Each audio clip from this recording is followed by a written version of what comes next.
Hola, ¿cómo están? Estoy muy contento, soy Juan Francisco Castañeda Jaik y el día de hoy vamos a platicar con un ejemplo para el periodismo mexicano.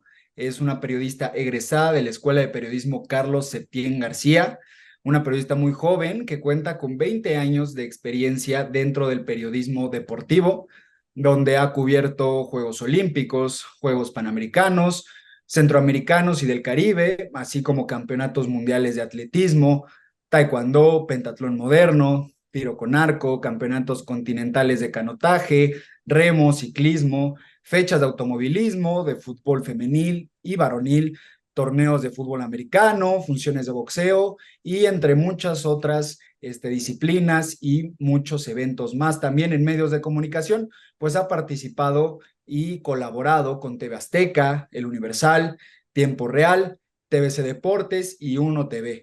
Pero para no hacer el cuento largo y decir toda la trayectoria de esta gran periodista, quiero agradecer mucho a Katy López, que está el día de hoy con nosotros. Katy, ¿cómo estás? ¿Cómo te encuentras? Muy bien, Juan Francisco, muchas gracias. Qué presentación tan linda. Muchísimas gracias por invitarme y por permitirme compartir un poquito de lo que he ido aprendiendo a prueba, error y acierto en estos 20 años como reportera. Katy, claro que sí, muchas gracias a ti por estar con nosotros el día de hoy. Quiero comenzar preguntándote justo sobre tu trabajo. ¿Cómo fue para ti empezar a cubrir lo que son los Juegos Olímpicos? ¿Qué sensación te dio cuando te dijeron que ibas a cubrir unos Juegos Olímpicos? ¿Cómo fue ese momento en el que comenzaste en el deporte olímpico? Pues, ay, qué pregunta tan intensa. Fíjate que cuando yo empecé como reportera, bueno, yo desde la secundaria sabía que quería ser periodista y en origen pensaba en cubrir nacional, ¿no? Cámara de Diputados, senadores, porque en mi familia hay pues como un camino muy álgido, ¿no? Reuniones, comidas y platicar de la situación política, social, de la situación financiera. Entonces, mi origen iba para eso, ¿no? Porque un tío mío ya era reportero, que ahora de hecho cubre el Senado hace unos casi 30 años. Pero al entrar a la prepa, empecé a jugar básquet, se televisaba el básquet en tele abierta, jugaba Eduardo Nájera y entonces veía los partidos y jugaba el deporte y dije, no, yo quiero ser reportera de NBA. Y en el año 2002, en la Septien pegaron un letrerito que decía, buscamos nuevos talentos que quieran fundar un nuevo medio. Me faltaba un año para terminar la carrera y fui y éramos, yo creo que valía la pena hacer un reality al respecto porque éramos como 300 personas buscando uno de los 20 lugares disponibles. Nos hicieron exámenes, nos hicieron ir a coberturas, hacer notas, ¿no? Y así fue como depurando el padrón, ¿no? Seleccionaban más a los chicos que ya estaban en el último año de carrera, pero yo estando a un año de terminar, me aceptaron en el equipo y ese equipo era para fundar el diario Deportivo Récord. Entonces yo estaba muy convencida de que yo iba a ser la reportera de básquetbol, ¿no?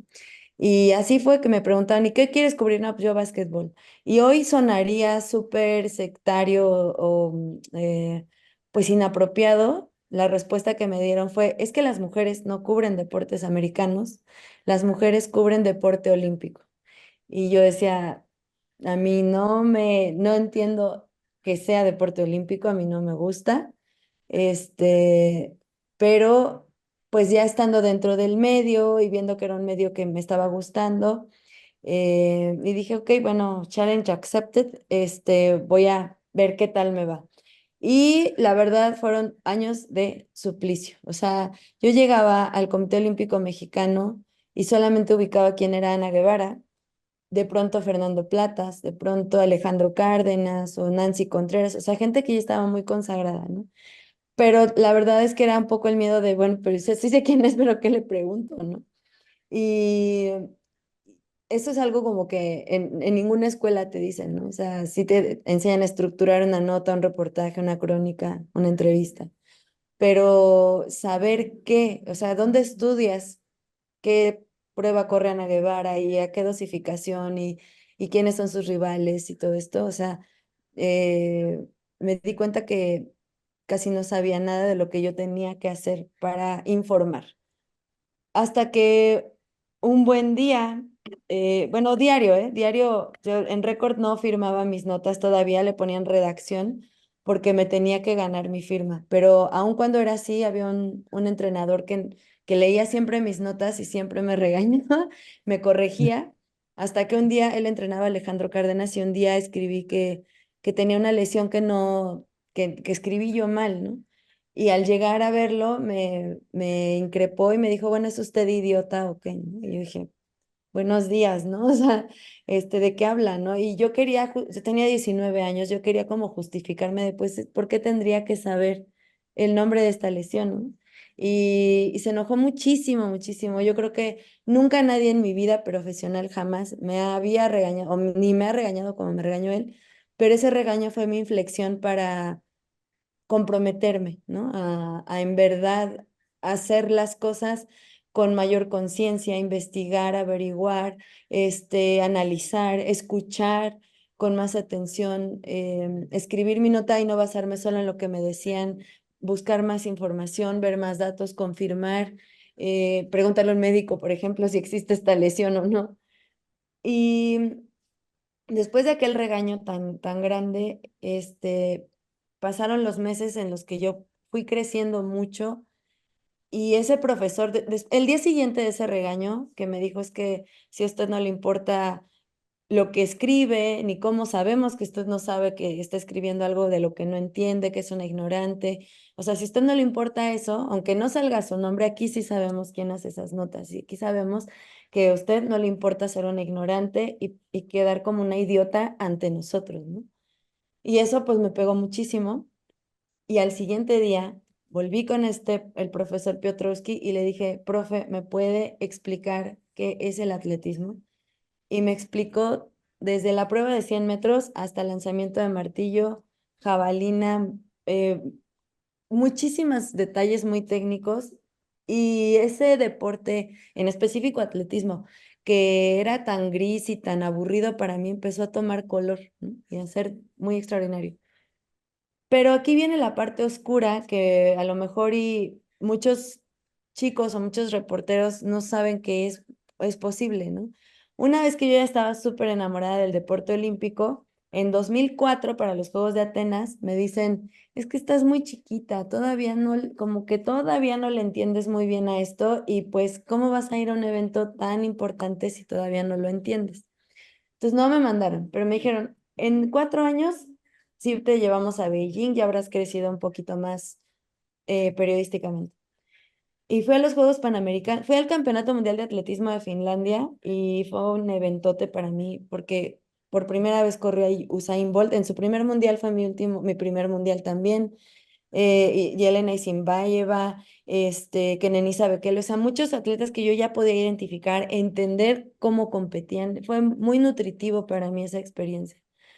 Em, y llega 2007 y les encanta la cobertura que hice, pero me dicen, ya es un hecho que tú vas a Beijing.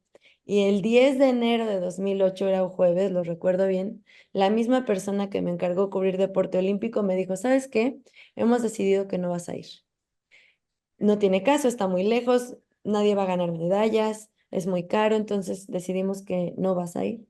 Y eso fue tan doloroso para mí, tan frustrante, porque dije, o sea, ¿para qué me dieron algo que yo ni quería y me apasioné por hacerlo lo mejor posible y me lo quitan ahora, ¿no? O sea, no es como un Super Bowl que es cada vez al año o unas finales de la NBA, o sea, no funcionaba así, ¿no?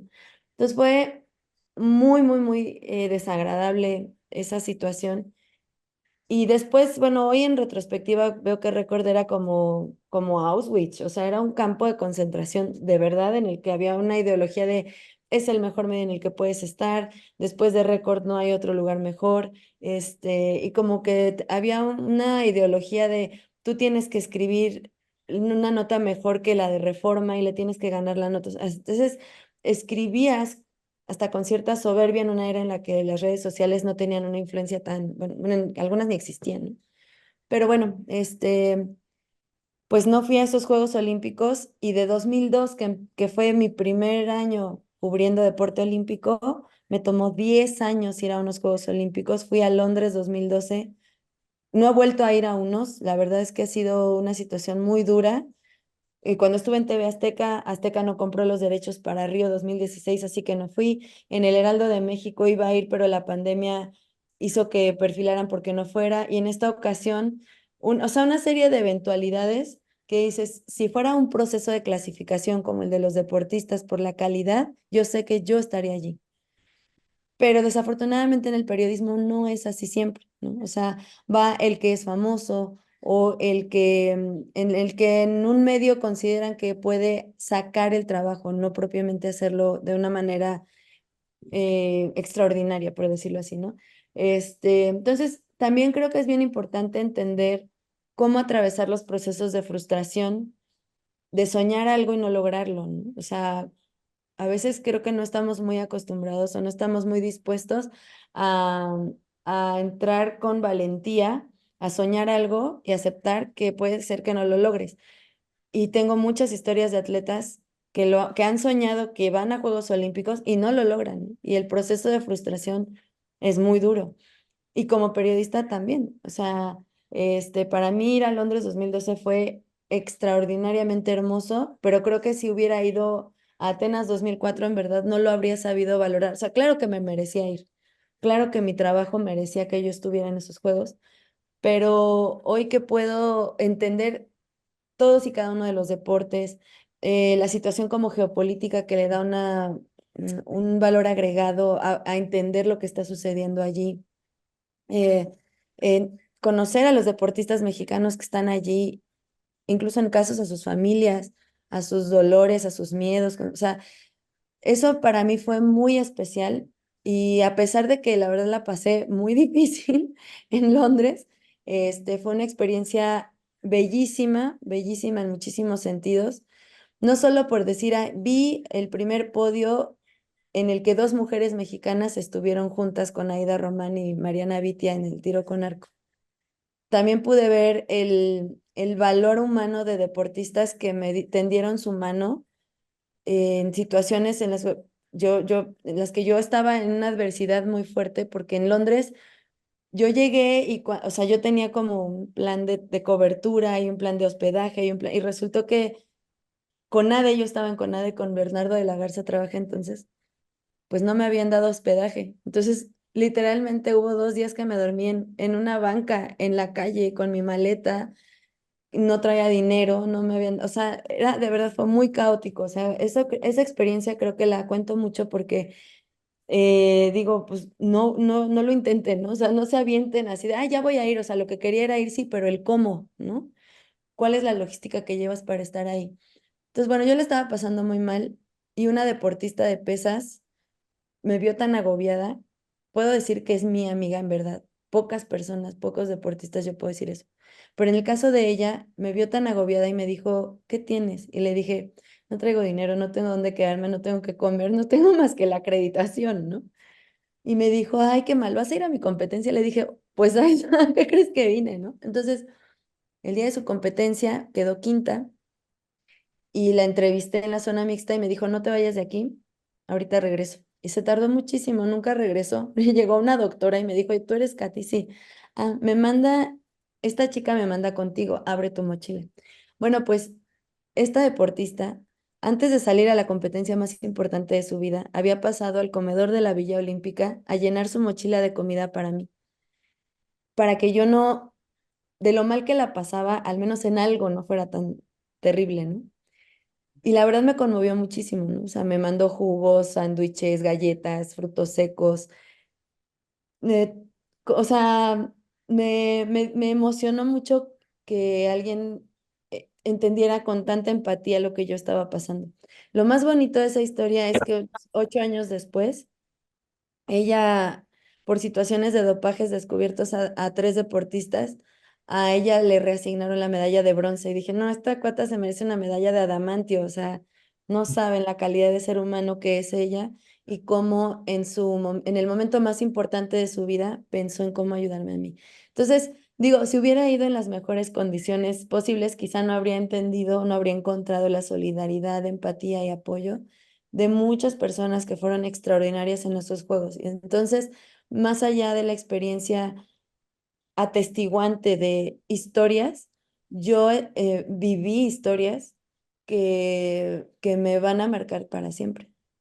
Y claro, Katy, comprendo todo ahorita lo estás planteando desde tu lado periodístico, desde cómo lo viviste desde comenzar, hasta cómo te unes junto con los deportistas, que algunos se solidarizan contigo, algunos que puede que no entiendan lo que esté pasando el periodista, el reportero.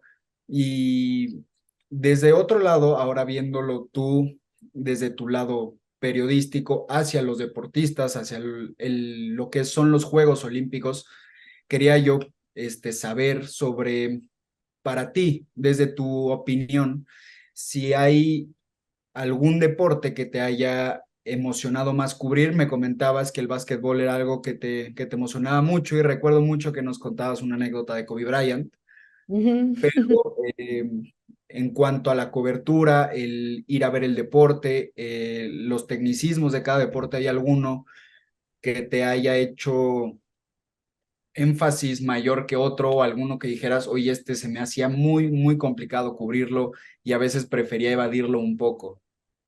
Pues mira, todos tienen un rango de complejidad metodológica y de todos no tienes, pero puedes elegir comprometerte a entender, porque si no entiendes cómo comunicas qué está pasando, ¿no?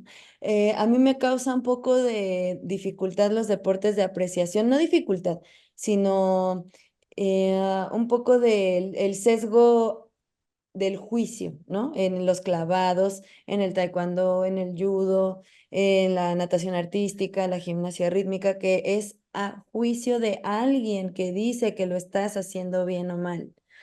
Los entiendo, me gustan mucho, me emocionan muchísimo.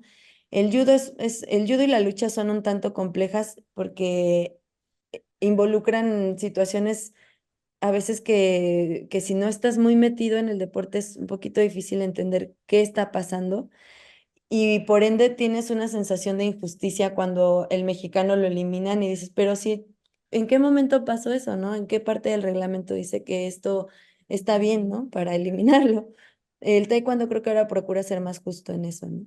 Pero por eso a mí los deportes de tiempo y marca me cautivan mucho más porque son justos, llanos, objetivos, el que tocó primero la meta, el que lanzó más lejos, el que saltó más alto.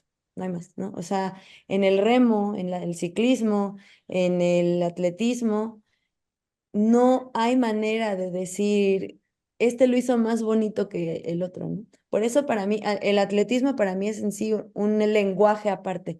He ido con personas que no están involucradas en el atletismo y ven o verla en la tele, ver una competencia de salto con garrocha y suceden dos fenómenos que me cautivan mucho, me encantan.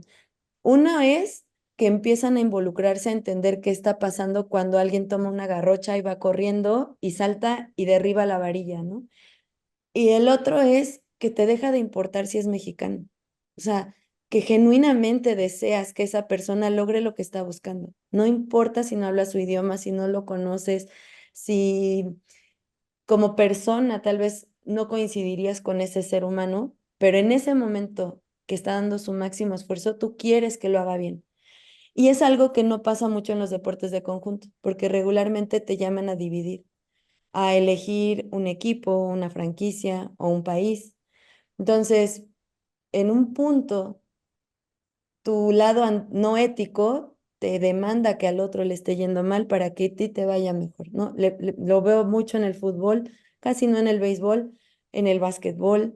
em, esta esta zona oscura del comportamiento humano de, oye, ojalá que pierdas, ¿no? O sea, y en el atletismo nunca pasa eso, ¿no? Claro que tú quieres apoyar con más deseo, ¿no? A alguien que conoces o que es de tu país, pues por cierta identidad, pero que le gane a alguien más, porque genuinamente es bueno, te hace hasta dignificar la derrota del que aprecias, porque dices, bueno, le ganó un campeón del mundo, le ganó el campeón olímpico defensor, o sea, no perdió contra cualquiera, ¿no? Y eso es lo que a mí me gusta mucho de los deportes de tiempo y marca la natación también. Y ahora, justo hablando, ya tocando el tema de los mexicanos, vemos que ahorita en los Juegos de París vamos a tener una ausencia pesada con lo que es el fútbol, porque es un deporte que mueve mucho a México y es un deporte que llama demasiado a mucha gente a ver los Juegos Olímpicos porque estás esperando a ver el partido y pues se ponen a ver el tiro con arco y se ponen a ver los demás deportes. En tu opinión, ¿crees que ahora que México no va a tener equipo de fútbol, los otros deportes sigan igual de apoyados por el público mexicano o crees que va a haber como algún resentimiento y los van a dejar un poco de lado? No, creo que al revés. Qué bueno que no ve el fútbol, porque el fútbol ya tiene sus ventanas, ¿no? Tiene la Copa América este mismo año. Tiene, o sea, a lo mejor el comentario suena un tanto mediocre, ¿no? Qué bueno que no va el fútbol, pero no lo digo desde la perspectiva de la envidia en el quórum. No va porque su nivel no le dio para ir y porque su proceso generacional no le dio para construir una selección que le permitiera ir. Qué bueno que no va porque no merece ir. Y por el otro lado mediático, qué bueno que no va porque entonces podemos ver los esfuerzos de otros que sí han sido campeones del mundo senior en la categoría adulto, que han sido campeones continentales, que son número uno del ranking, como Emiliano Hernández en pentatlón moderno, en taekwondo. O sea, el oro del fútbol en Londres 2012 es un hito histórico y pues probablemente irrepetible en al menos unas dos décadas, pero a su vez eso eclipsó un poco los resultados de las demás personas que también tenían cosas muy importantes, o sea, logros en contextos históricos como el de Laura Sánchez en clavados, que es la primera persona de América Latina que gana una medalla individual en clavados en Juegos Olímpicos. Eso, o sea, Paula Espinosa no lo logró. Siempre ganó medallas en pruebas sincronizadas, porque solo hay 8 parejas que compitan. Pero mídete ante 30 y queda de esas 30 en 3. Es mucho más difícil, ¿no? Este, y así, o sea, es una serie de resultados históricos importantes que los medios nos vamos a la fácil, a lo que es fácil de entender, ¿no? Y pues siendo un oro en aquel momento y en Tokio un bronce, pues todo lo demás quedó como un poco por debajo. Y a mí lo que más me apremia en esta situación es que el fútbol tiene un sistema propio de generar sus propios recursos, generar su propio proceso de selección, no le pide nada a nadie, ni al Comité Olímpico, ni al gobierno a través de CONADE. Entonces es un resultado un tanto de la IP, ¿no? Un tanto de una asociación civil respaldada por la iniciativa privada y no per se de un sistema deportivo que contribuya a la creación de talentos que lleguen a un nivel como este, como los clavados, ¿no? Que generaciones y generaciones va a haber de buenos clavadistas en México y va a ser difícil que deje de haberlos.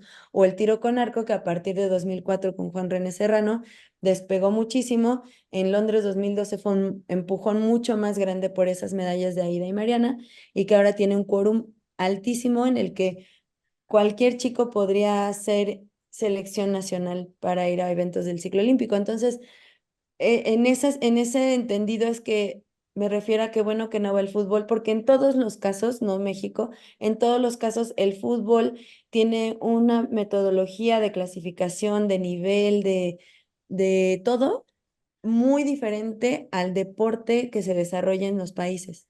Entonces, no es una métrica tan realista para decir que el nivel del deporte nacional es correspondiente al nivel del fútbol. Justamente, y muchas personas, no solo los deportistas, se quejaban de cómo hay tanto talento mexicano y cómo no se apoyaba ese talento mexicano en ciertas ocasiones, como muchas veces no podían ir a competencias por ciertos temas económicos, por temas de apoyo de la CONADE, de otras organizaciones.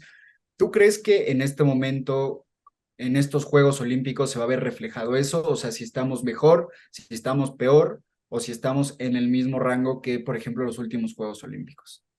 No se va a ver ahorita porque son casi, más de la mitad, casi la mitad, perdón, como el 40% de esta delegación son personas que ya fueron al menos a unos Juegos Olímpicos. Por ende, son personas que ya tienen entre 10 o 12 o algunos hasta 20 años practicando su deporte. Esto se va a ver, si no hay un cambio de rumbo, se va a ver para Los Ángeles 2028 o para los Juegos del 2032 porque estos tipos de apoyos, o sea, estos seleccionados nacionales tal vez no tienen el apoyo y vemos esa punta de iceberg que el gobierno no les da, pero se asisten de iniciativa privada, apoyo de los estados, Sedena, Marina en algunos casos, que son becarios de estos organismos, y ahora incluso del Comité Olímpico Mexicano. Lo que necesitaban era ya ínfimo para afinar su preparación a los Juegos. Pero si esto, que es la élite, tiene esta situación, imagina cómo está la generación previa y la que le antecede. Entonces, estos chicos que no están contando con las herramientas financieras, de infraestructura, de competencias, no van a alcanzar el nivel que ya están teniendo en algunos deportes. Tiro con arco y taekwondo no creo que será el caso, pero sí atletismo y otras disciplinas clavados tampoco creo.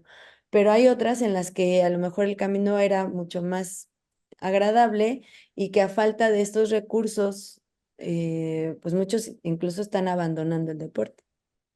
Y Katy, para terminar y cerrar esta muy bonita plática, quería preguntarte en tu opinión, desde tu conocimiento y tus preferencias, tus gustos en el deporte mexicano, para estos próximos Juegos Olímpicos, ¿hay algún deportista o alguna disciplina donde crees que México vaya a destacar por encima en estos Juegos Olímpicos, donde crees que vayan a arrasar o a hacer un muy, muy buen papel?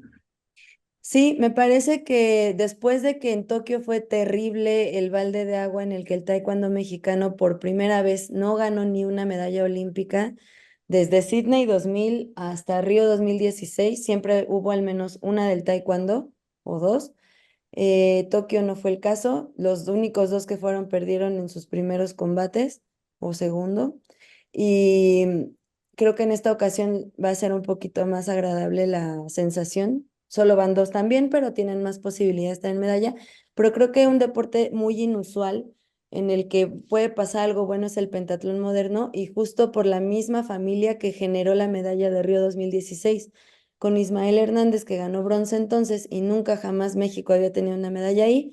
El papá Marcelo es un estratega que ya lo quisieran muchísimas federaciones deportivas como director técnico, porque propiamente no es un entrenador o un metodólogo deportivo, pero tiene una noción logística y de un mapa tan elaborado que de verdad él trazó mucho del proceso para que Ismael ganara ese bronce y en mucho también él y en general la familia trazaron el camino para que ahorita Emiliano sea el número uno del mundo, el primer latinoamericano en la historia que es el primero del mundo.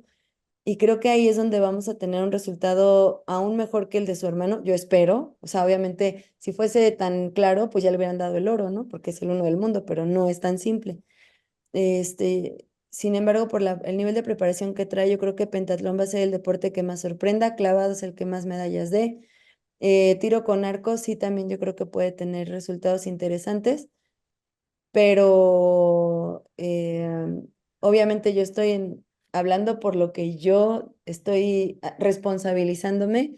Me incomoda que digan, Emiliano va por el oro y cuando no gana el oro se le van encima para que lo mandaron fracasado, ¿no? Y Emiliano nunca dijo yo voy por el oro, ¿no? Lo dije yo. En realidad deberían de irse encima de quien está poniéndole medallas a los atletas y no a los atletas. Y esa es una de las irresponsabilidades que más me incomoda de muchos colegas comunicadores que tienden a hacer esto sin asumir la responsabilidad y más bien echándosela al atleta que no logra lo que ellos quieren que logre.